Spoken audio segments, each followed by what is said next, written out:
আসসালামু আলাইকুম ইয়া ইউহান্নাস ক্বালা রাব্বি ইশরাহ লি সাদরি ওয়া ইয়াসসির লি আমরি ওয়াহলুল উকদাতাম মিন লিসানি ইয়াফকাহু কাওলি ওয়া কুর রাব্বি আউযু বিকা মিন হামাজাতিশ শায়াতিন। ওয়াজ নসিহতের এবং উলামাদের কাছে আমরা শুনেছি যে মুহাম্মদ রাসূলুল্লাহ খাতাবান নবীন বিশ্বনবী মক্কাতে জন্মগ্রহণ করেছে। ওকে বিশ্বনবী। আর বাকি যে নবীগুলি আছে যারা ইব্রাহিম আলাইসাল্লাম থেকে যত নবী রাসূল আসছে, ইসমাইল, ইসাক, ইয়াকুব, মূসা, ঈসা আলাইসাল্লাম, ইয়াসাম, জাকারিয়া আলাইসাল্লাম, ইসমাইল, ইয়াকুব, অন্যান্য সমস্ত নবী রাসূল এগুলি গোত্রে গোত্রে আসছে। কেউ এই গোত্রে আসছে, কেউ ওই গোত্রে আসছে। এইভাবে ওয়াজ নসিহত করে মানুষকে গুমরা করার জন্য বিশ্বনবী, আমাদের নবী এটা বলে। আমাদের নবী বলা সম্পূর্ণ এটা আল্লাহর সাথে শিরক করা। আল্লাহ বলছে রসুল্লাহ, আল্লাহর রসুল বলা হয়েছে। যদি আমাদের রসুল বলায়, আমাদের নবী আশিকের রসুল বলায়, এগুলি আল্লাহর সাথে শিরক করতেছে। বর্তমান তো আমরা দেখতেছি সবাই মুশরিক। যেভাবে মুহাম্মদ রাসূলুল্লাহ খাতামান নাবিয়িন, অর্থাৎ কোরআনে বলছে ইসমে আহাম্মদ, আহাম্মদ রসুল্লাহ, সূরা সাফের ৭ নম্বর আয়াত ৬১ নম্বর সূরাতে সেখানে বলছে আহাম্মদ রসুল্লাহ ঈসা আলাইসাল্লাম ভবিষ্যৎবাণী দিয়েছে এই কোরআন থেকে, আমার পরে একজন নবী আসবো, তার নাম হচ্ছে আহাম্মদ। দ্যাট মিনস ঈসা আলাইসাল্লাম মারা গিয়েছে, ঈসা আলাইসাল্লাম আর পৃথিবীতে আসবো না। কারণ যদি এখন সুন্নি, শিয়া এবং খ্রিস্টানরা বিশ্বাস করে যে ঈসা আলাইসাল্লাম আবার চতুর্থ আসমান্তন আসবে, এটা একটা ভুল। কোরআন এটা ডিরেক্টলি ঈসা আলাইসাল্লাম ভবিষ্যৎবাণী দিয়েছে যে আমার পরে একজন নবী আসবো, রসুল আসবো, তার নাম হচ্ছে আহমদ। এটা সবাই জানে, ওলামায়গণ এবং ইসলামিক চিন্তাবিদ সবাই জানে। দ্যাট মিনস ঈসা আলাইসাল্লাম আর পৃথিবীতে আসবো না। কিন্তু লাহওয়াল হাদিস ইস্টাবলিশ করার জন্য বলে যে এটা ঈসা আলাইসাল্লাম আল্লাহর কাছে দোয়া করছে, সে কি মোহাম্মদ রাসূলুল্লাহ খাতামান নবীর উম্মত হিসাবে আসবে। একজন নবী কখন আরেকজন নবীর উম্মত হিসাবে আসে না। যারা এই কোরআনের রুজুকে ধরছে তারাই বলে, যারা দলে উপদলে বিভক্ত করছে লাহওয়াল হাদিস, যারা এই যে মানুষের লিখিত হাদিস যারা বিশ্বাস করে তারা এটা বিশ্বাস করবে যে ঈসা আলাইসাল্লাম পৃথিবীতে আসবো। ঈসা আলাইসাল্লাম অলরেডি ডেড। এই জন্য মালমাসি ঈসা হুবনা মারিয়ামা ইল্লা রাসুল কদ খালাত মিন কাবলিহুর রাসুল। ঈসা আলাইসাল্লাম ছিল একজন রসুল ব্যতীত কিছু নয়, বাশার রসুল। সে মারা গেছে, তার পূর্বে সমস্ত নবী রাসুলও মারা গেছে। এবং মোহাম্মদ রসুল্লাহ খাতামান নাবিয়িন, মোহাম্মদ ইল্লা রাসুল কদ খালাত মিন কাবলিহুর রাসুল। মোহাম্মদম একজন রসুল ব্যতীত কিছু নয়, তার পূর্বে সমস্ত নবী রাসুল মারা গেছে। এই দুইটা আয়াত দিয়েছে কারণ এই দুইটা এই জাতির মধ্যে এই ভ্রান্তি বিশ্বাস আছে যে আল্লাহ রাসুল ঈসা আলাইসাল্লাম আসমানে জীবিত আছে, সে আবার আসবে। এই জন্য ঈসা আলাইসাল্লাম নিজে ভবিষ্যৎ বানিয়েছেন ঈসা আলাইসাল্লাম আসবো না। আর পবিত্র কোরআনে যেসব নবী রাসুলদের কথা বলা হয়েছে, বাশার রাসুল, তাদের কাছে আল্লাহর এই কিতাব আল কিতাব উহি করা হয়ে আছে। তারা বিশ্ব নবী সবাই। আল্লাহ পাক পবিত্র কোরআনে, আমি এখন সূরা আল আনআমের আমি ৮৪ নাম্বার আয়াত থেকে ৮৬ নাম্বার আয়াতটা আমি পাঠ করে বলতেছি। এটা আমার কথা নয়, কোরআনের কথা। এই জন্য কোরআন পড়তে বলছে, কোরআন পড়লে আপনি বুঝবেন। কারণ সবাই এরা বিশ্ব নবী। ইদ্রিস আলাইসাল্লাম থেকে আহমদ রসুল্লাহ পর্যন্ত সমস্ত নবী রাসুল, যে কোরআনে যত নবী রাসুলের নাম আসছে, বাশার নবী রাসুল, তারা বিশ্ব নবী, তারা গোত্রের না। আপনি উদাহরণস্বরূপ আমি বুঝাইলে বুঝবেন, মুসা আলাইসাল্লাম কোথায় জন্মগ্রহণ করছেন? ফেরাউন আমলে জন্মগ্রহণ করেন, মিশরে জন্মগ্রহণ করছে। মোহাম্মদ রসুল্লাহ মক্কাতে জন্মের কত হাজার বছর আগে মুসা আলাইসাল্লাম জন্মে। মুসা আলাইসাল্লাম বনি ইসরায়েলের শতে শত আয়াতে এই পবিত্র কোরআন আছে। এটা কি ১৪০০ বছর আগে এই আয়াত নাজিল হয়েছে? এটা একটা ভুল ধারণা। এই কোরআন ২৪ বছর আগে, সেটা মিথ্যা কথা, বানোয়াট কথা। এই কোরআন পৃথিবী যেই দিন মানুষ হয়েছে সেই দিন থেকে নাজেল হয়েছে। এটা আল্লাহ বালহুয়া কোরআন মজিদ ফি লাউহি মাহফুজ, লাউহে মাহফুজ এই কোরআন হেফাজত করে আছে বিসমিল্লাহ থেকে নাস পর্যন্ত। আর ১৩০০-১৪০০ বছর বা ১৫০০, ২০০০, ৫০০০ বছর ইব্রাহিম আলাইসাল্লামের কাছে আসে নাই, মুসা আলাইসাল্লামের কাছে এই কিতাব আসেন। এই একটি কিতাবই আসছে, সুহফি ইব্রাহিম আর মুসা। এবং মুসা এবং ইব্রাহিম এবং মুসার কাছে এটা লিখিত এই কিতাব আসছে, আল্লাহ পাক বলছে। ওকে, এই সম্পর্কে ডিসকাস করলে ভিডিও অনেক বড় হয়ে যাবে। আমি যে আয়াতটা এখানে পাঠ করতেছি সূরা আল আনআমের ৮৪ নম্বর আয়াত, ওকুর রব্বি আউযু বিকা মিন হামাজাতিশ শায়াতিন ওয়াহাইনা লাহু ইসহাকা ওয়া ইয়াকুবা কুল্লু হাদাইনা অনুহান অহাদাইনা মিন কাবলু অমিন জুরিয়াতিহি ও দাউদ ও সুলাইমান ও ইয়াকুবা ও ইউসুফ ও মুসা ও হারুন ও কাযালিকা নাযাইনাল মুহসিনিন وزكريا ويحيى وعيسى والياسا كل من الصالحين وإسماعيل والياسا ويونس ولوط وكل فضلنا على العالمين এখানে আল্লাহ পাক বলছেন যে এবং আমরা তাহাদের দান করিয়াছি ইসহাক ইয়াকুব, আমরা তাদের প্রত্যেককে হেদায়েত দিয়েছি এবং ইতিপূর্বে আমরা হেদায়েত দিয়েছি নুহুকে এবং তাহার বংশধর হইতে দাউদ এবং সুলাইমান এবং আয়ুব এবং ইউসুফ এবং মুসা এবং হারুনকে, এবং এইরূপ আমরা সৎকর্মশীলকে প্রতিদান দিয়া থাকি। তাদেরকে হেদায়েত দিয়েছে এবং তারা ছিল মুহসিনিন। পরবর্তী আয়াতে বলা হয়েছে এবং জাকারিয়া এবং ইয়াহিয়া এবং ঈসা ইলিয়াসকে আমরা সকলকে সৎকর্মশীলের অন্তর্ভুক্ত করছি, অর্থাৎ তারা মুহসিনিন ছিল। এবং ইসমাইল এবং আল ইয়াছা এবং ইউনুস লুতকে এবং তাহাদের প্রত্যেককে যত নবী রাসুল আছে আর অন্যান্য আয়াতে যাদের কাছে উহি আসছে সূরা যে সূরা মায়েদা আসছে, এবং তারপর অন্য তাহাদের প্রত্যেককে আমরা বিশ্ববাসী রূপে শ্রেষ্ঠত্ব দান করেছি। দ্যাট মিনস উপরে যে নবীগুলি আসছে কোরআনের সমস্ত নবী রাসূলকে ফাদ্দালতু আলাল আলামিন, তাদেরকে বিশ্ববাসী রূপে শ্রেষ্ঠত্ব দান করেছে, অর্থাৎ বিশ্ববাসীর জন্য তাদের প্রেরণ করেছে। এই কোরআনে দেখবেন মুসা আলাইসালাম, ঈসা আলাইসালাম সমস্ত নবী রাসূলদের কাছে উহি ইলহাম করছে। এই কিতাব থেকে, এই কিতাবে আসছে, অন্য কোনো কিতাব নাই।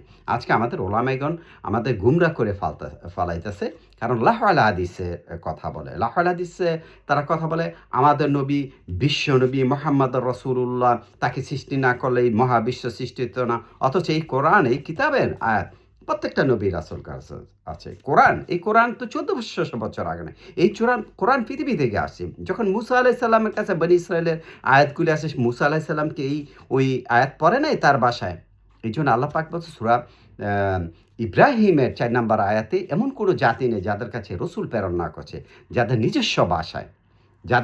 নিজস্ব ভাষায় কোরআন নাজেল করেছে, নিজস্ব ভাষায়, এবং তাদেরকে যাতে রসুল স্পষ্ট ভাষায় তাদেরকে বুঝিয়ে দিতে পারে। আমি বাংলায় কথা কইতেছি, এই যে কোরআনের আয়াতটা বললাম যে ইসমাইল, ইসহাক, ইয়াকুব এবং ইলিয়াস তারা বিশ্ব নবী হিসেবে আল্লাহ পাক প্রেরণ করছে। এই যে কথাটা আছে না বাংলায়, এটা হচ্ছে কোরআনের কথা, এটা বাংলা কোরআন। এই যে আমার কাছে এখানে এই জার্মানি কোরআন আছে, জার্মানি ভাষায় লেখা আছে। এখানে কোরআনে জার্মানি যখন এটা মিনিংসটা আউট হয়, সেই ভাষায় আউট হয়, সেই ভাষায় এটা মিনিংসটা বোঝায়। জার্মানি আছে জার্মানি ভাষায়, ইংলিশ আছে ইংলিশ ভালো বোঝায়, বাংলায় আছে বাংলায় তো আশেপাশের লোক আরবি জানেনি।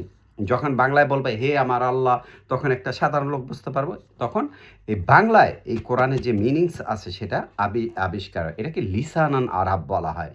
লিসানান আরাব হচ্ছে এই যে আমরা যে ভাষায় কথা বলি, আমরা বাংলায় কথা বলতেছে, আরেকজনে ইংলিশে কথা বলতেছে, আর কেউ জার্মানিতে কথা বলেছে, কেউ ইটালিয়ান, ফ্রান্স, পর্তুগিজ ভাষায় কথা বলতেছে। প্রত্যেক ভাষায় এই কোরআন আছে। এই জন্য আল্লাহ পাক বলছে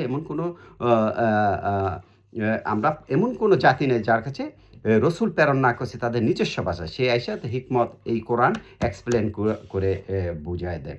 কাজে এই আয়াতে যত নবী রাসূল আসছে সবাই বিশ্ব নবী, তারা আল্লাহর রাসূল, তারা কেউ কারো নবী না, আল্লাহর রাসূল। কিন্তু যেগুলি কমান্ড আছে, যে উহি আছে, সেটাকে পালন করতে বলছেন, আল্লাহর এই বার্তাকে পালন করতে বলছে। এই জন্য আমি বারবার বলতেছি অমাইয়িতুল্লাহু আর রাসূলাহু, এর অর্থ হচ্ছে বাশার নবী রাসূল না। বাশার নবী রাসূল এরা মারা গেছে। সূরা আল কাহফে বলছে, "তুমি বলো, আমি তো তোমাদের মতোই মানুষ। কিন্তু আমার প্রতি ওহী করা হয়।" কারণ নবী রাসূলের কাছে ওহী করা হয়। আল্লাহ যাকে পছন্দ করে তার কাছে ওহী করা হয়। আবার কোরআনে বলে আমরা সবচেয়ে শ্রেষ্ঠ জাতি, শ্রেষ্ঠ জাতি। কোরআন সেটা বলে নাই। কোরআনে আমরা যদি সূরা ইউনুসের ৯৮ আয়াতটা আমরা পাঠ করি, সেখানে আল্লাহ পাক বলছে যে, "ইউনুস আলাইহিস সালামের মতন তোমরা কেন হইলা না?" কারণ ইউনুস আলাইহিস সালামের যে কওম ছিল তারা সব পরিপূর্ণভাবে ঈমান আনছে। তাদের মধ্যে ১,০০,০০০ বা ২,০০,০০০ কওম ছিল, জাতি ছিল। তারা প্রত্যেকে মুমিনদার বান্দা ছিল। সূরা ইউনুসের ৯৮ আয়াতটা পাঠ করেন। সেখানে বলা হয়েছে ইউনুস আলাইহিস সালামের জাতি তারা প্রত্যেকে মুমিনদার ছিল। ইউনুস সালামের প্রতি ঈমান আনছে। আমি আয়াতটা এখানে পাঠ করে সূরা ইউনুসের সূরা ইউনুসের ৯৮ আয়াতে আল্লাহ পাক বলতাছে যে, তোমরা তাদের মতো কেন হইলে না, যে যেরকম বলছে যে ইউনুসের সম্প্রদায় ব্যতীত অন্য কোনো জনপদ কেন এমন হয় নাই, হ্যাঁ? ইউনুস আলাইহিস সালামের যে জাতি আছে তারা সম্পূর্ণ পরিপূর্ণভাবে ইউনুস আলাইহিস সালামের কে ঈমান এনেছে। আল্লাহ পাক ডাইরেক্ট বলছে কেন তারা এমন হয় না? আমাদের কথা বলতেছে, আমরা যারা জীবিত আছি তাদেরকে। আর আমরা বলি আমরা বিশাল উম্মত হয়ে গেছি। কিন্তু আমরা মানি আজকে আমরা দলে উপদলে বিভক্ত করে ফেলাইছি। আমরা মানি শুধু শিরকের সাথে মানি। আমরা এই কি কয় এ আ মু আ মুশরিক বেশি হয়ে গেছে। মুশরিক হয়ে গেছে। মানি কিন্তু এই হাদিস নিয়ে মানি। আর কোরআনকে আমরা পরিত্যক্ত বস্তু বানিয়ে ফেলাইছি। ক্বালা ইয়া রাসূল ইন্নী কওমি ইত্তাখিযু হাযাল কুরআনা মাহজুরা। রাসূল বলতাছে সূরা ফুরকান ৩০ নম্বর আয়াত না ২৯ নম্বর আয়াত মনে হয়। সেখানে বলতাছে, রাসূল বলতাছে যে, আমার জাতি তো এই কোরআনকে পরিত্যক্ত বস্তু বানিয়েছে। এই যে প্রত্যেক জাতিকে প্রত্যেক রাসূল বলতাছে যে আল্লাহর কোরআন যে আছে, আল্লাহর কিতাব আছে সেটাকে পরিত্যক্ত বস্তু বানিয়ে রেখেছে। পরিত্যক্ত বস্তু বানিয়ে ওই যে যার ফিরকায় হাদিস আকিকা ওইটা মানতাছে। লাহওয়াল হাদিস বলতাছে। ওইগুলো করলে আমিনান নাসি মান ইয়াশতারি লাহওয়াল হাদিস ইউদিল্লা মান সাবিলি। ইউদিল্লা মান সাবিলা মানে আল্লাহর যে পথ আছে সেটা সঠিক পথ থেকে আপনি বিভ্রান্তির মধ্যে লয়ে যাবেন। মোহাম্মদ রাসূল খাতামুন নবী যখন মক্কায় আছে, পৃথিবীর সমস্ত লোক হজ করত ওই সময়। এই যে আবুল আহাব, আবুল হাকাম, আবুল হাকামকে এটা বিকৃতির নাম দিয়ে আবু জেহেল বানাইছে। কোরআন এটা বলছে নিষেধ কাউকে গীবত নামে ডেকো না, কাউকে কোনো অন্য নামে ডেকো না। হতে পারে সে তোমার চাইতে উত্তম। এই আয়াত কি ১৪০০ আগে ছিল না? এই হাদিসে বানাইছে যে আবু জেহেল বানাইছে। আবু জেহেল নেই, ওই লোকের নাম হলো আবুল হাকাম, জ্ঞানীদের পিতা। সে বসতো এই যে আমাদের বর্তমানে ওলামাইগণ আছে না, এদের মতোই বসতো। বড় বড় শায়েখ ছিল, ইসলামিক চিন্তাবিদ ছিল ওই সময়ের জন্য। তখন তারা আল্লাহ রাসূলকে মানে নাই। আল্লাহ রাসূল যখন এই কোরআন থেকে বলছে, এখন আমি বলতেছি অনেকে ভাই এটা সে ইউরোপে থাকে তো সে কোন কথা বলতেছে এটা, হ্যাঁ? আগে তো শুনছি সারা জীবন গোত্রের নবী ছিল। এখন সে বলতেছে বিশ্বনবী।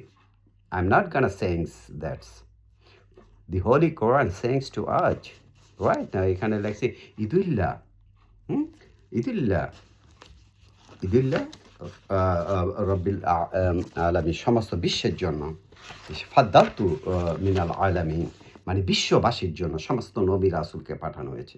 একজন নবী না, এবং সবাই আল্লাহর রাসূল, আল্লাহর নবী, কারো ব্যক্তিগত নবী রাসূল না। কারণ ইয়া আইয়ুহান নাসু উবুদু রাব্বাকুম আউযু বিকা মিন হামাযাতিশ শায়াতিন শাহরু রমাদানাল্লাযী উনজিলা ফিহিল কোরআন হুদাল লিন-নাস, সমস্ত মানুষের জন্য এই কোরআন পাঠানো হয়েছে। ইহুদি, খ্রিস্টান, নাছারা, সাবি, মাজুসি সবার কাছে এই কিতাব, এই কোরআন আসছে। কিন্তু এটা ওই যে দলে উপদলে ভাগ করে ফেলাইছে আল্লাহ পাক পবিত্র কোরআনে অনেক জায়গায় রাখছে, তোমরা দলে উপদলে ভাগ করে নাও, এটাকে হোল্ড করে, এটাকে এই রুজুকে ধরো, তাহলে তুমি হেদায়েত পাবে। এই রুজু ছাড়া অন্য কোনো দল আপনার হেদায়েত পাবে না, কোনো দিন না। Never ever Yule get the find out right way, man. এই কোরআন হচ্ছে মেন। এই কোরআন ছাড়া অন্য কোনো কিছু নাই। এই কিতাব সবার কাছে আছে, কিন্তু তারা ওই যে হাদিস বানায় ফেলাইছে প্রত্যেক ধর্মে। ইহুদিরা হাদিস বানাইছে তালমুদ, তারপরে খ্রিস্টানরা বানাইছে বাইবেল, মুসলমানরা বানাইছে তাওরাত, কি কয়? বুখারী, তিরমিজি, আবু দাউদ, মিশকায়, সহিহ সিত্তা হাদিস, এরপরে সিয়ারা বানাইছে। এইজন্য আজকে পৃথিবীতে এই প্রবলেম। কিন্তু কিছু সংখ্যক লোক ব্যতীত ভ্রান্তির মধ্যে থাকবে, যারা এই কোরআনের রুচিকে ধরবে। কিছু সংখ্যক লোক ব্যতীত, ইহা ব্যতীত আর কেউ মানব না। যখন রাসূল আসছে পৃথিবীতে, মুহাম্মদ রাসূল খাতামান নবী, তখন ওই যে আবুল আহাব এরা মানে নাই যে আমার পূর্বপুরুষ ১৪ পুরুষ এই ধর্মেই করছে, এইভাবে আমরাই করছি, তুমি এই নতুন কথা কি আনলো? আল্লাহ পবিত্র কোরআন বলছে একটা ধাপে স্টেপস মানে বিরতি দেয়া নবী রাসূল পাঠায়। কেন? তারা আইসা এই পরিশুদ্ধ করে যে তোমরা কেন ভ্রান্তির মধ্যে আছো। এছা আজকে একটা পবিত্র কোরআনের রুজু যারা দছে, তারা এই কোরআন থেকে ব্যাখ্যা করব। বা এই হাদিস তো আছে না, এটা তো লাহল হাদিস বলা আছে, কোরআন তো আছে লাহল হাদিস। আর আহসান আল সর্বোত্তম কথা এই কোরআন। এই কোরআনের উজ্জ্ব ধরেন, ইনশাআল্লাহ আপনি হেদায়েত পেয়ে যাবেন। আপনি বেশি পড়তে হইব না। আপনি এক আয়াত পড়েন, বুঝা বুঝা পড়েন। যদি আল্লাহ, কারণ হেদায়েত হচ্ছে আল্লাহ দিব। আল্লাহ নিজেই বলছে আমি ব্যতীত কেউ হেদায়েত দিতে পারবে না। কোনো বাশার নবী রাসূল এই দায়িত্ব দেয় না। তারা হইলো সুসংবাদ এবং দুঃসংবাদ দেওয়ার জন্য এই পৃথিবীতে আসছে। That's all. এরা চলে গেছে। এবং সুসংবাদ দুঃসংবাদ এখানে আছে।